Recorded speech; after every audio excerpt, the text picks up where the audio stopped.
Magnetic direction निकालनी है आपको at the common centre of two coils if they carry currents equal to I at √3I respectively.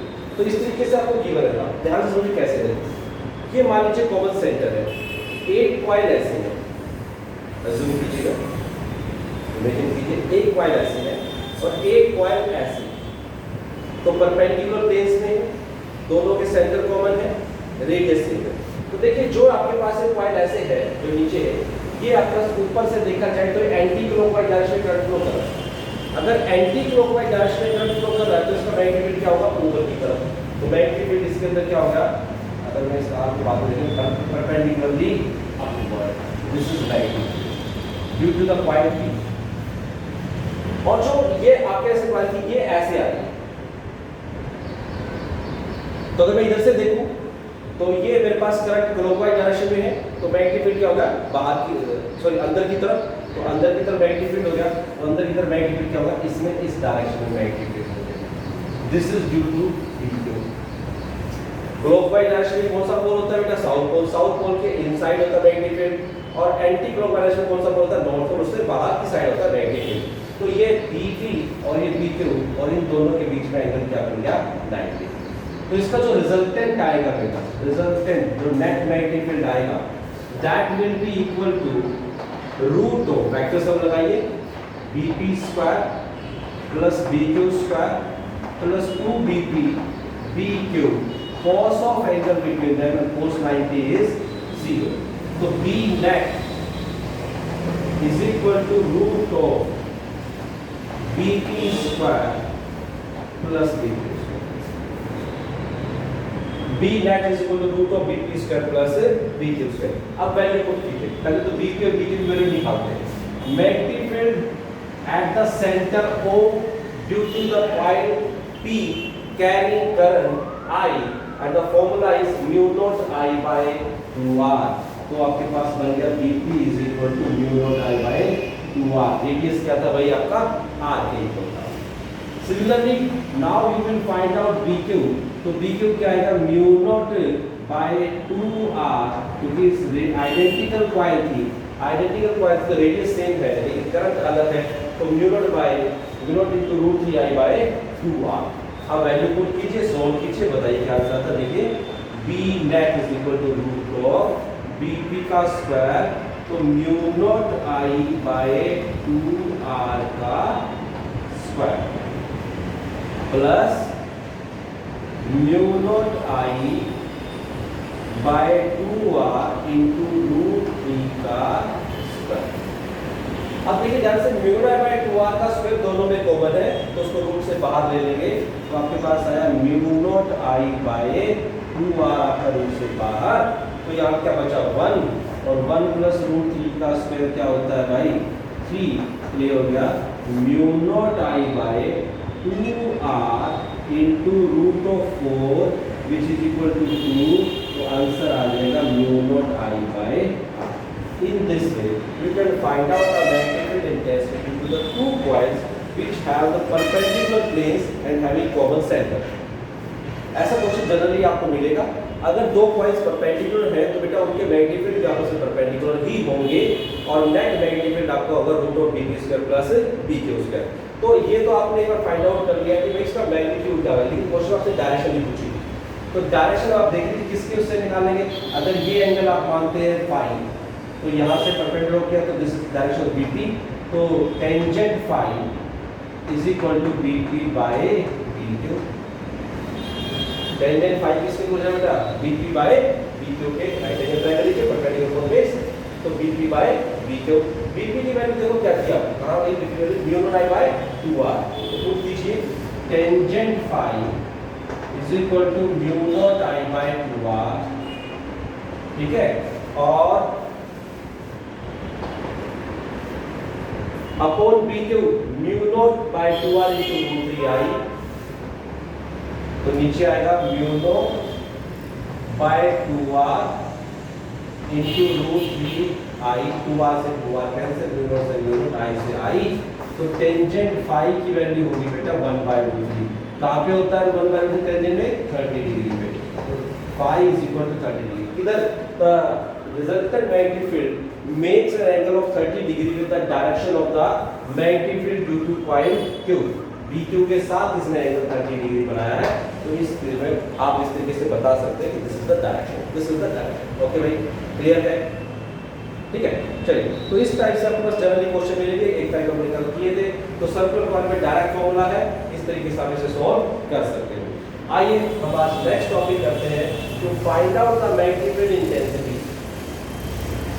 To find out the magnetic field intensity at any point on the axis of the circular coil carrying current using Biot-Savart law। सबसे बड़ी बात है, आपको Biot-Savart law को use करते हुए आपको magnetic field intensity find out करनी है on the axis of the circular coil carrying current। तो आइए magnetic field intensity find out करते हैं by using the Biot-Savart law on the axis of a circular coil carrying current। मान लीजिए आपके पास circular coil है, देखिए कैसे, ऐसे सर्कुलर कॉइल है आपके पास, और इस सर्कुलर कॉइल में करंट इसी तरीके से फ्लो कर रहा है। तो देखिए जो ऊपर वाला एंड होगा, अगर मेरे पास एक्सिस पे पॉइंट कहीं यहाँ है, इस पॉइंट पर मैग्नेटिक फील्ड निकालना है, तो ऊपर वाले एंड के कारण, इसके कारण देखो मैग्नेटिक फील्ड डायरेक्शन क्या होगी, ऊपर की तरफ, है ना। इस पॉइंट पर मैग्नेटिक डायरेक्शन क्या होगी, ऊपर की तरफ। और इसी तरीके से जब ये करंट ऐसे नीचे की तरफ जा रहा है और फिर मैं इसको होल्ड करूँ, राइट हैंड थंब रूल लगाऊं, तो अब मेरे पास पी पॉइंट पर डायरेक्शन क्या है, डाउनवर्ड डायरेक्शन। तो हमने क्या किया magnetic field intensity find out करनी थी एक्सिस पे। तो उसके लिए हमने मान लीजिए इस तरीके से सर्कुलर कॉइल ली,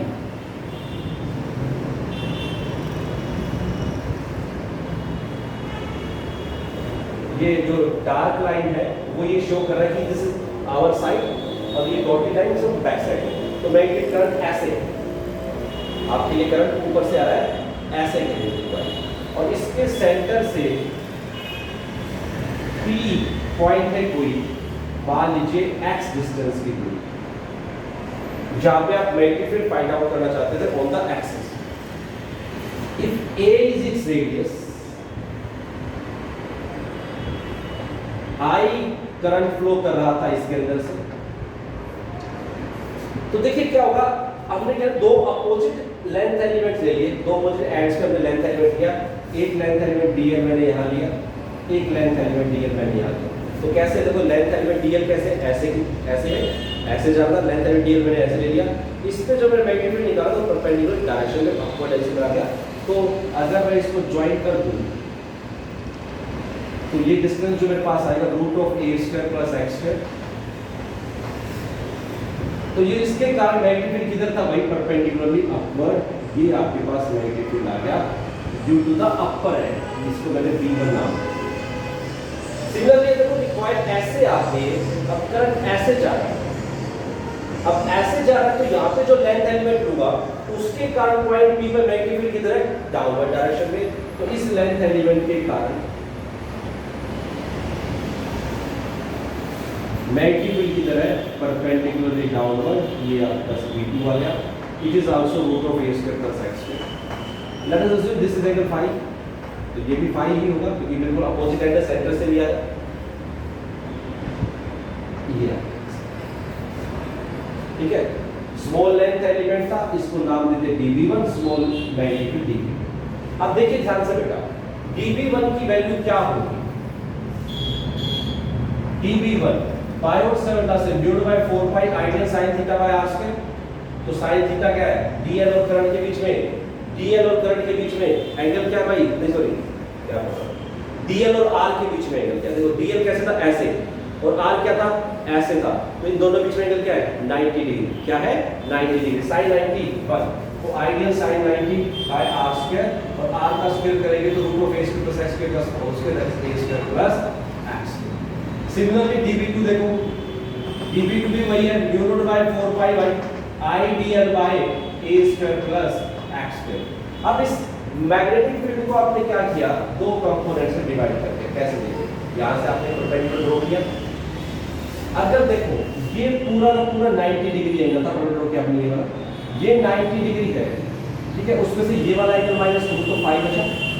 सिमिलरली ये भी 90 डिग्री है, उसमें से ये वाला एंगल -2, ये क्या बचेगा, phi. In the same sense, this angle is also equal to phi.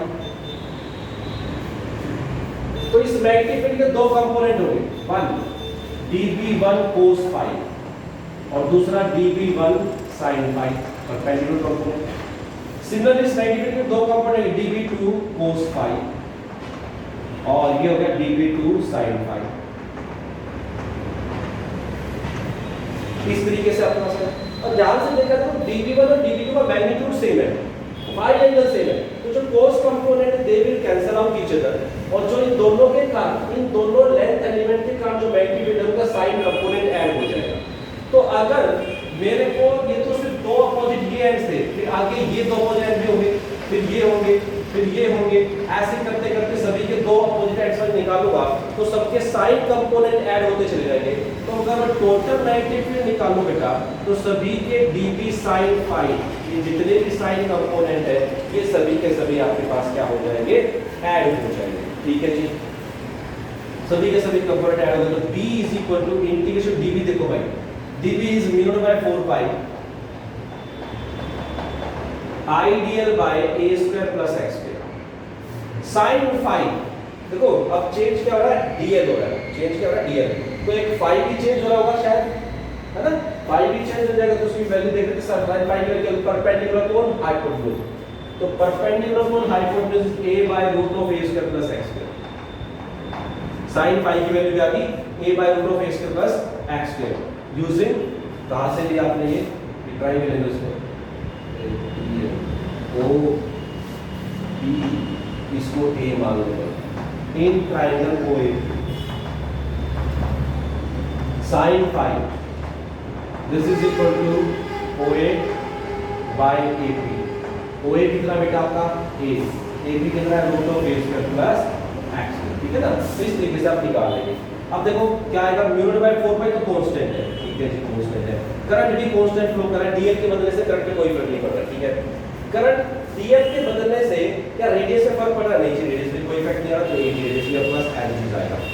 x is the distance of the coil from the centre, क्या x के ऊपर कोई चेंज हो रहा है, नहीं, x भी कोई चेंज नहीं हो रहा, तो ये भी सारा फैक्टर बाहर आ जाए, this a square plus x square की पावर 3 बाय, तो अंदर कौन बचा, अंदर बचा इंटीग्रेशन dl, तो dl का इंटीग्रेशन करेंगे तो क्या करें, इंटीग्रेशन उसका पूरा स्मॉल लेंथ और पूरा उसके सर्कमफ्रेंस पे, तो सर्कमफ्रेंस का 2 पाई है, तो 0 से 2 पाई आपने इसका इंटीग्रेशन कर दिया। तो देखिए क्या सोल्व करके वैल्यू आएगी, b is equal to mu naught by 4 pi i a